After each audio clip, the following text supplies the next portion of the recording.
Welcome,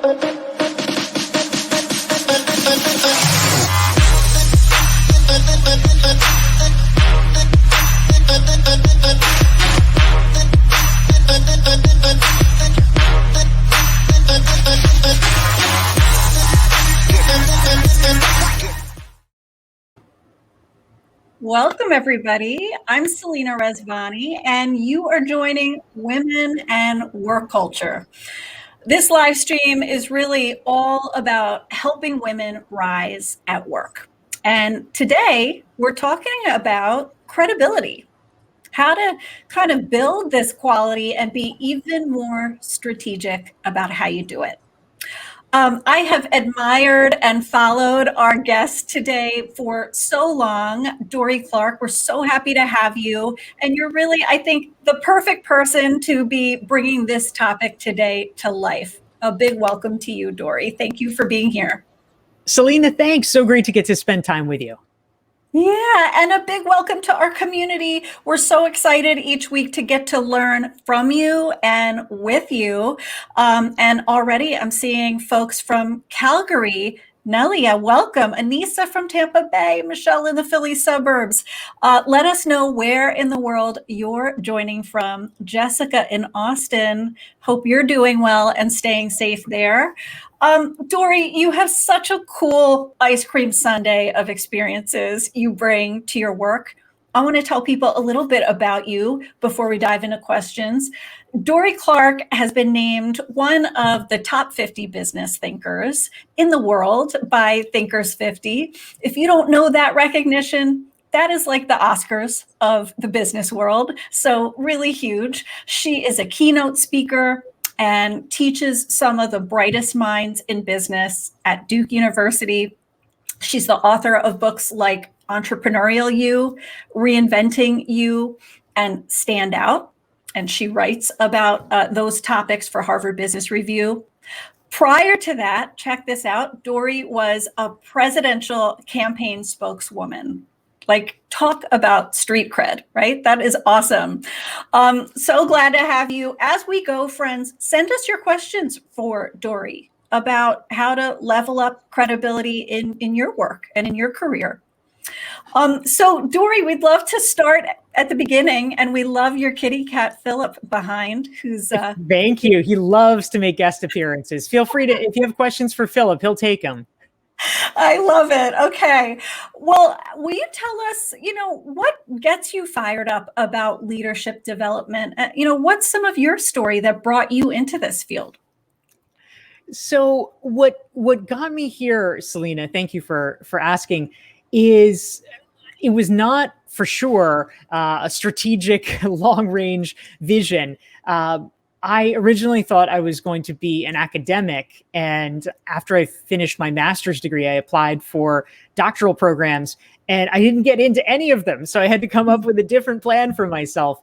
And I kept trying, different careers, and to a certain extent, hitting brick walls. I was a newspaper reporter and got laid off, and I was, as you mentioned, a spokesperson on a presidential campaign that did not succeed.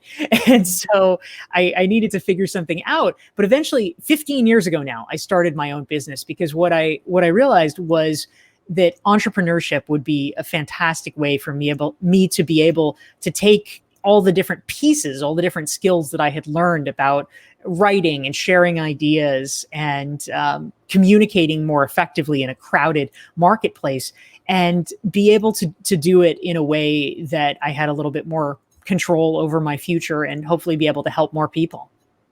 Well, that's exactly what you have done. I love that you've lived reinvention, right? You've lived this and integrated these different pieces into this career you've made.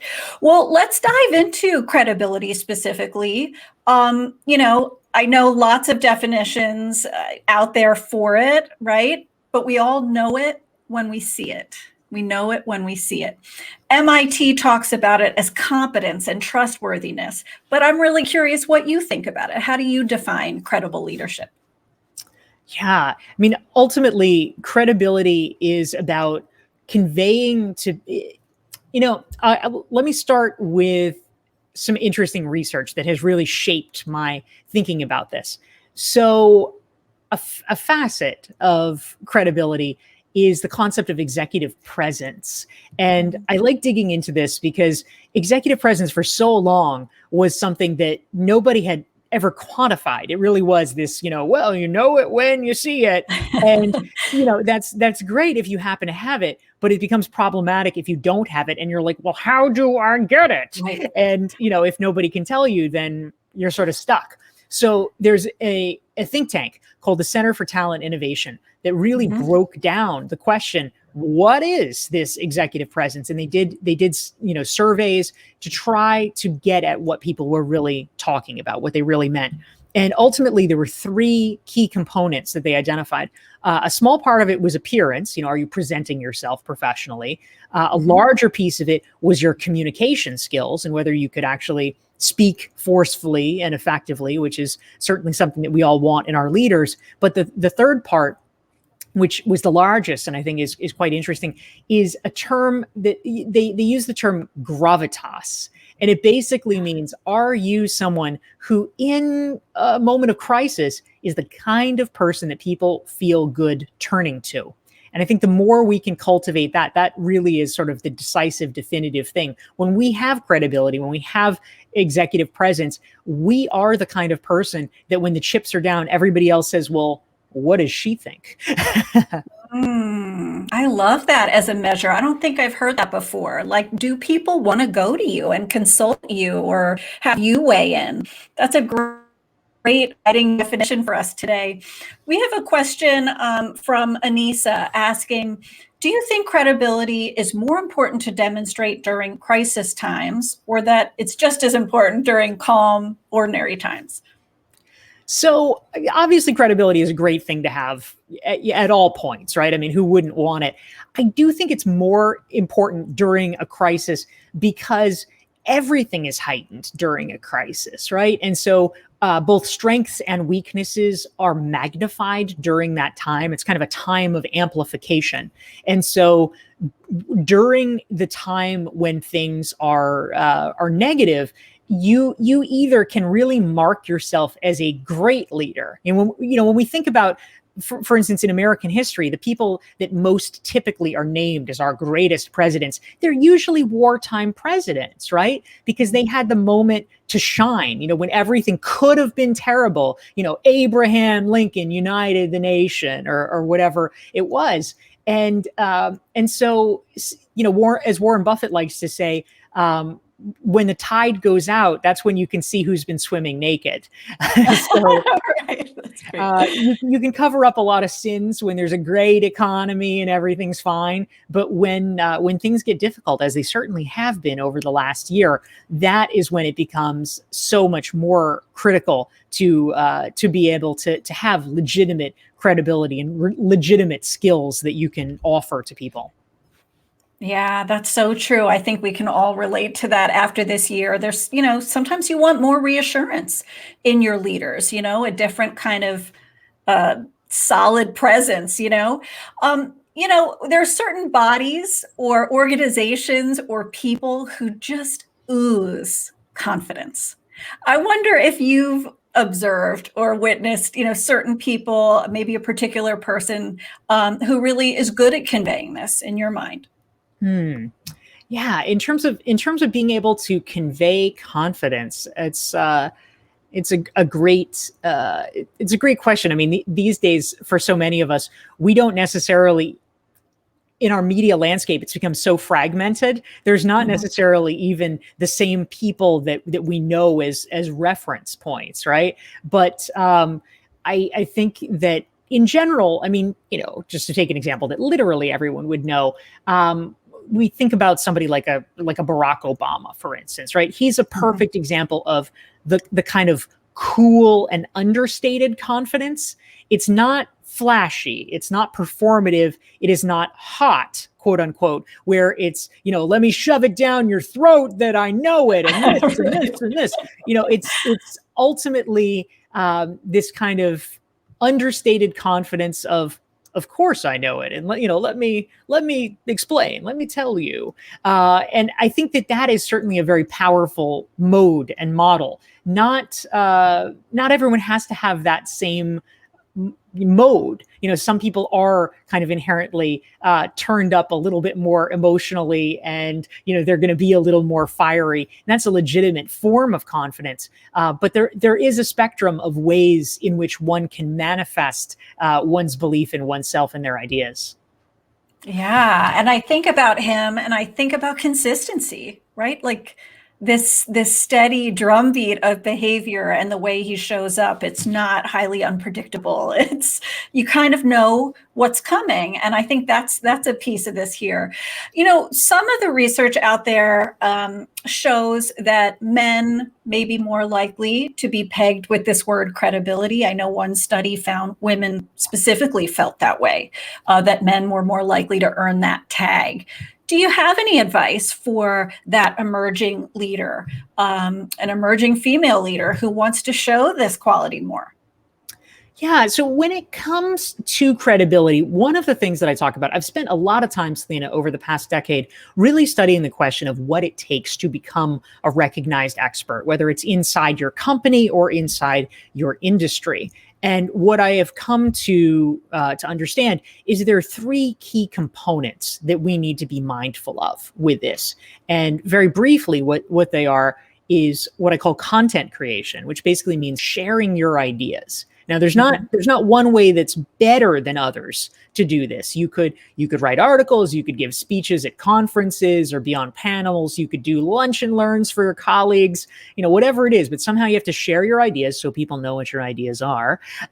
Number two is building a strong network, so you actually have people who support you and can help amplify your ideas.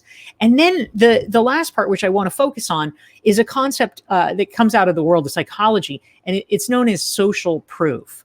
And social proof really is, in many ways, just kind of another way of talking about credibility. But basically, what it refers to is like, look, this is a crowded world. This is a noisy world. Why should someone who does not already know you, is not already familiar with you, why should they pay attention to you? How do we capture their attention and their mind share so that they understand that it is worth it for them to take the time? There's like 100 people they could be looking at. Why are they listening to you?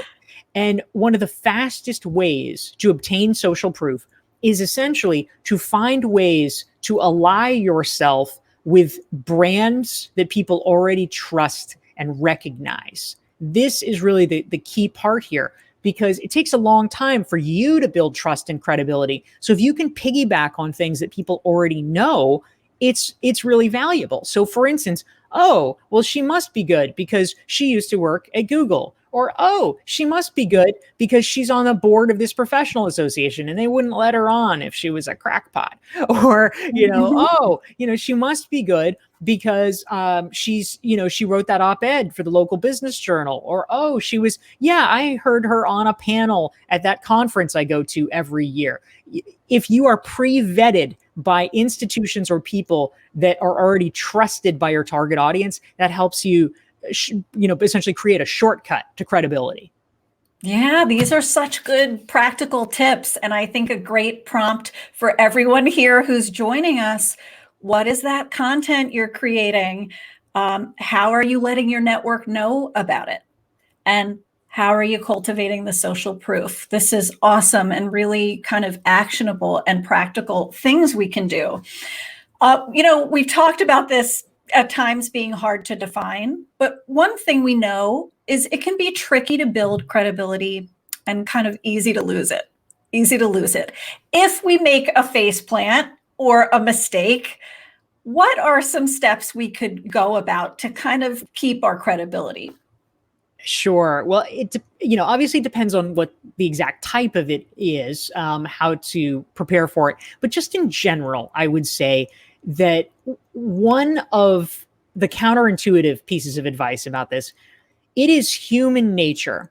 Now, we're assuming that this is maybe an issue between you and an individual coworker rather than kind of a broader, like social media disaster or something. Right. But if there's an issue with you and another person, the human tendency is to kind of stay away from that person, because you're just like, oh no, I can't face them. It's terrible. Or, you don't want to relitigate it. You don't want to be reminded of the conflict. So you just kind of keep your distance. That is very natural and understandable, but it turns out, unfortunately, the wrong move, because, if we peel it back, right, it kind of makes sense. If the only exposure they have to you, or the most recent exposure they have to you, is whatever this conflict or this mistake or this problem is, that is going to be the thing that stays in their mind and gets reinforced. Oh, she's the woman that did blah, blah, blah. And you're not giving them any new data to update and reevaluate their impression of you. So ironically, what you need to do, unfortunately, is you actually need to lean into that relationship and spend more time with them, so that they can actually see, oh, well, she's not just the person that did this thing. She also actually did a pretty good job with this other thing. Or, oh, she was really late, that time, but, oh, I guess she's actually been kind of early all the other times. Mm-hmm. And so you're able to improve the relationship through proximity, which is not necessarily fun, but it is what is effective. Yeah, and I think that's such smart advice, because part of that is a mindset thing, isn't it? It's saying to yourself, maybe this mistake doesn't need to be the final word on this, yes, my reputation, right? It's not giving it that much power. It's writing a different ending. So I love that. And Jessica's appreciating all your great nuggets and insights as well.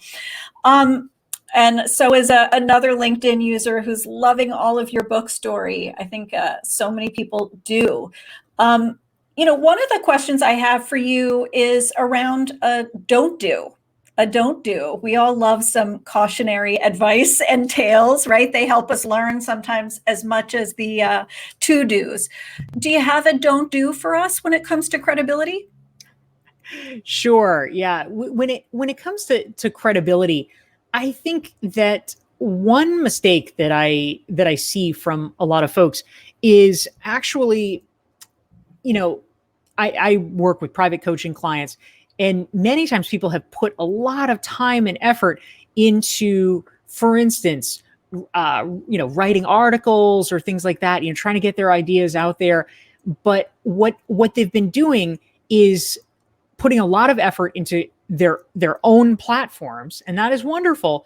But the problem there is that for the people who already know you, they get exposed to it and they say, oh, she's fantastic, she's so smart. But if you are not giving new people a way to discover you, then that content is going to remain buried and dormant and latent, because the vast majority of people are just not going to happen to stumble upon your blog. So you really need to be smart about having a kind of 1-2 punch of like, okay, yes, sure, have a place where your content is domiciled so that people can find it, but give people a bridge so that they can discover it. So I'm a big fan of encouraging people, if you are bothering to create content or to, share your ideas in whatever way, don't just speak to the audience you already know. Make sure you are continuing to find a way to introduce yourself to audiences that are not already familiar with your work. Otherwise, you'll kind of stay a best kept secret for a long time.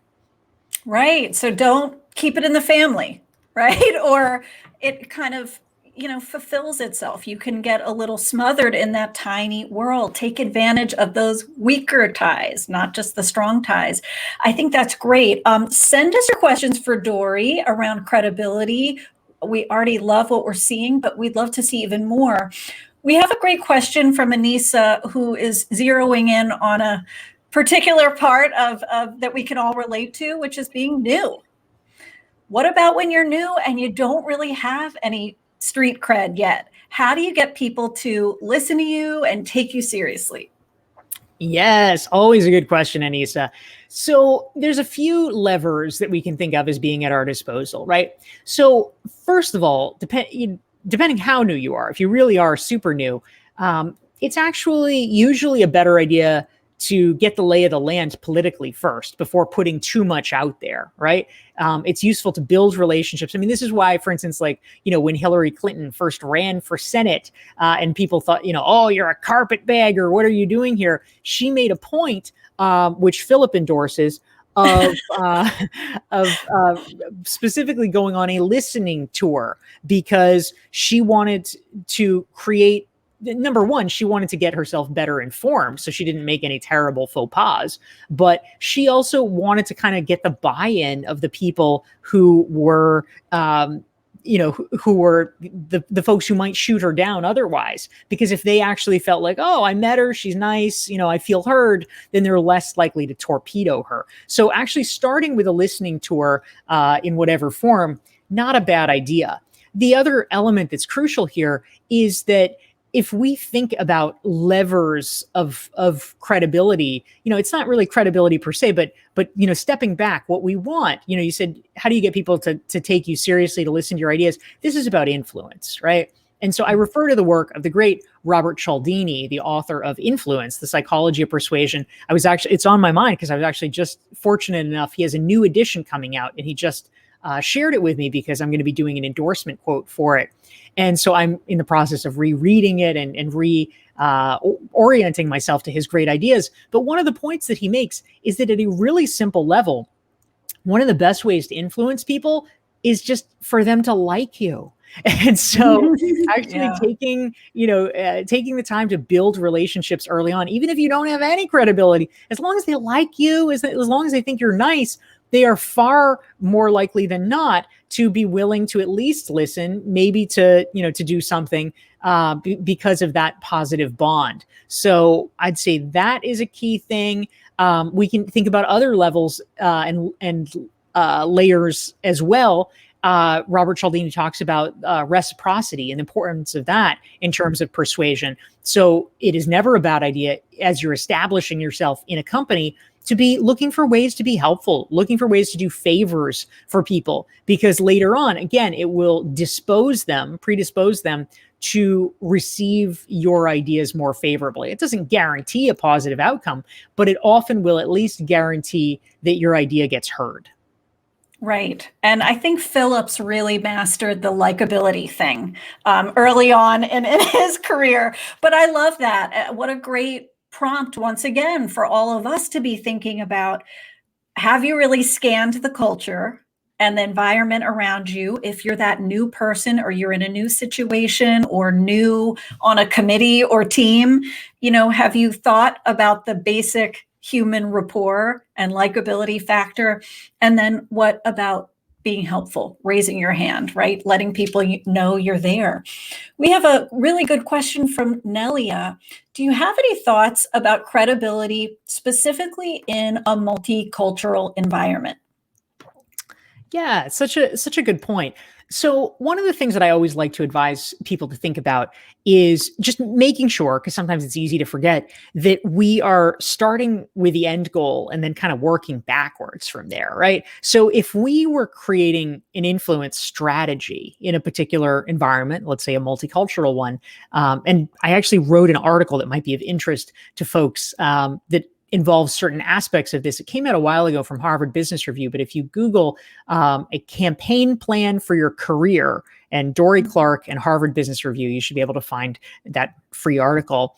But basically what you would want to do is to create a bespoke influence strategy. So look at all the people that you're trying to get to be on board with your idea, and literally, sort of think through the process. This is an idea that is used frequently in the world of politics, which is a world I come out of, called power mapping.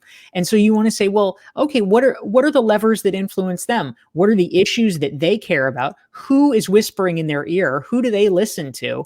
And what is the strength of your relationship with that person? Because it's true, when it comes to credibility, if I could tell someone in, a small foreign country, oh, hey, I do a weekly interview show for Newsweek.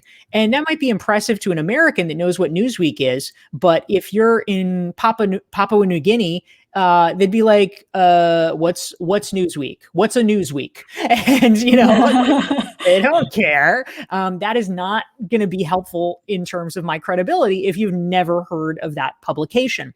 So we have to really do a sort of deep dive analysis and say, okay, for this individual, what's credible to them? Who do they respect? Who do they listen to? And what are those markers? Maybe it's that, credibility in their mind is, oh, well, my best friend is the director of finance, and so I like anyone that he likes. Okay, well, how do we make friends with that person? Maybe credibility is, I don't take anyone seriously unless they demonstrate a mastery of Ruby on Rails programming. Okay, well, geez, I guess I better, take some classes in that so I can learn how to do it. But it's really thinking through on an individual by individual basis, what is going to move them and how can I capture that to make my pitch more effective? Love it. Think about the audience, right? What's the conversation in their mind? Speak to the conversation in their head. We have a question that Michelle sent from somebody who's listening in the car. And it's this: should I trend toward totally transparent communication, or is there a danger of oversharing? What do you think about that when it comes to credibility? Yes, it's such a good valuable discussion, right? Because I think sometimes people kind of almost willfully create straw men in a conversation like this, right? Like, in general, is transparency good? Yes, of course it is. Like, we all can appreciate, like, don't hide things. Don't be secretive. Like, who's like, oh yeah, I'd like a secretive colleague. Right. Like, that doesn't seem good. So is transparency good in general? Yes, of course. The question is, how precisely does it play out? What does that process look like? And I think that sometimes, for the sake almost of rhetorical arguments, people will say, well, does transparency mean me saying, gosh, Selena, I just don't really like you that much, which is not true. But by way of example, like, okay, no, that's just dumb. That's just, I don't think anyone would really argue for that, or that's beneficial. Similarly, people will take, the sort of extreme example of transparency about, how was your day, Dorie? Oh, well, let me tell you about my complicated health issue and how it manifests. Like, no, nobody wants to hear that either. And realistically, unless someone really has social relation problems, they're not going to do that either. So I think the extreme examples that get cited, it's almost a rhetorical device. I would say that in general, yes, most people, most workers would say, yes, I would like a more transparent work environment. And, it's for the most logical of reasons, right? I would like it to be more transparent because I don't understand how decisions are made around here. Or I don't really know what the strategy is because nobody's telling us, or maybe they're telling us conflicting things. And, those are real problems in the workplace. And if we actually can have more communication and more transparency, then that is all to the good. I think so too. I think so many people are craving transparency and real talk, right? Especially at a time like we've been through, having a year like no other. Well, Dorie, this has been such a cool walk through credibility. We have a tradition here of asking our expert guests for a parting truth bomb.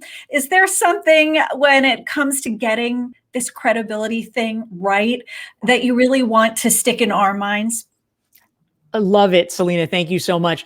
I will answer it in two ways. The first one is, I will just mention, if people really want to take a deep dive, I created something called the Standout Self-Assessment, which is a 142 question self-assessment to walk you through step by step the process of really understanding how you can develop credibility and identify your niche so that you can stand out in the marketplace. And folks can get it for free at dorieclark.com/join, JOIN. So that's the first answer. The second answer, in terms of how do we best establish credibility, is to just let people know that ultimately, I think sometimes people are held back or hold themselves back from really going for it and pursuing it because they feel like, oh, this is going to be some long, exhausting thing. I don't have time. But the subject of my new book, The Long Game, is really about how small and strategic actions taken over time can have a compounding effect. And I think it's true in the stock market, and it's also true in our careers. And so if you can devote even 1 hour, a half hour per week to finding ways to just level up your credibility, write that LinkedIn article, or reach out and raise your hand and say, you know what, sure, I will be the membership chair of the professional organization.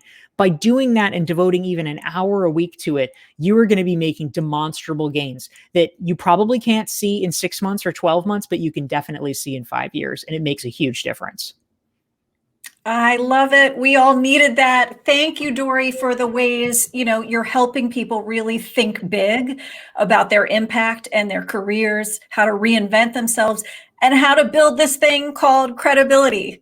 We all need your message and your encouragement so much. So in the show notes, you're going to see the exact link Dorie mentioned. So you can get that Reinventing You self-assessment. You can also follow Dorie on LinkedIn, which I highly recommend you do if you're not, and learn about the incredible things she's doing at her website.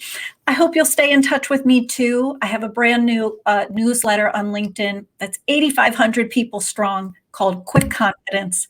And follow me here on LinkedIn as well. Dorie, I want to thank you again. I want to thank you, everyone in our community. Remember, credibility is your currency, and it's something we can build with consistency. Stay well, everybody, and lead on.